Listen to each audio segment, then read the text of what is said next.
I'm Andrea Flores. I'm Lisa Gonzalez. We're checking in with the leaders of the California Democratic and Republican parties. And KCRA 3 Capitol correspondent Ashley Zavala spoke with both this afternoon. So, Ashley, how are they feeling heading into tomorrow? Lisa, while there are many issues that divide the chairs of the California Democratic Party and California GOP, after speaking with them, they note they do share a sense of excitement, nerves, and a little bit of anxiety heading into tomorrow.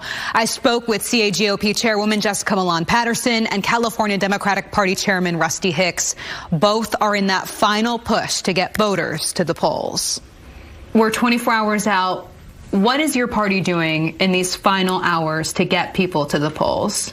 These battleground seats are going to be decided by a handful of votes, and therefore every vote is going to matter. And so we've been on the doors, on the phones, sending text messages, engaging with every single friend and family member. Right now, what is going to move people is that in-person, peer-to-peer touch, and that's what we're trying to do. What is the message at this point to those voters that you're trying to reach?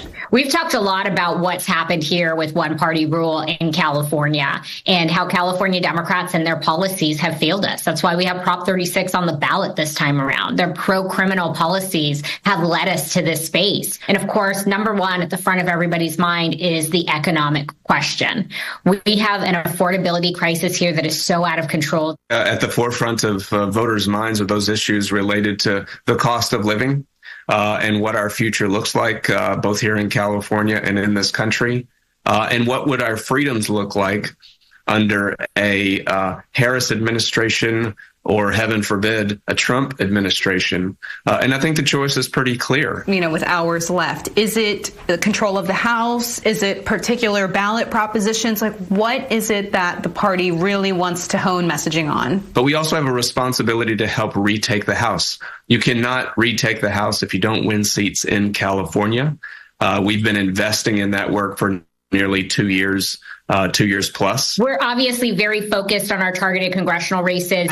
We are also chipping away at the supermajorities in both the Assembly and the Senate up in Sacramento. So that is a major focus with our partners on the legislative side. Now, state party leaders are anticipating a wait to know the results of not just the presidency, but the results of some of those House races and possible propositions that could be too close to call on election night. Back to you. All right, Ashley, thank you. And so far, 31% of California voters have cast their ballots. That's according to Political Data Inc. More than 7 million ballots have been cast. In Sacramento, more than 98,000 ballots have been returned. That's 35%, so higher than the statewide average. 60% of those are registered Democrats. This data is through Sunday. Although some counties don't do weekend updates, the group anticipates to see a bigger update tomorrow.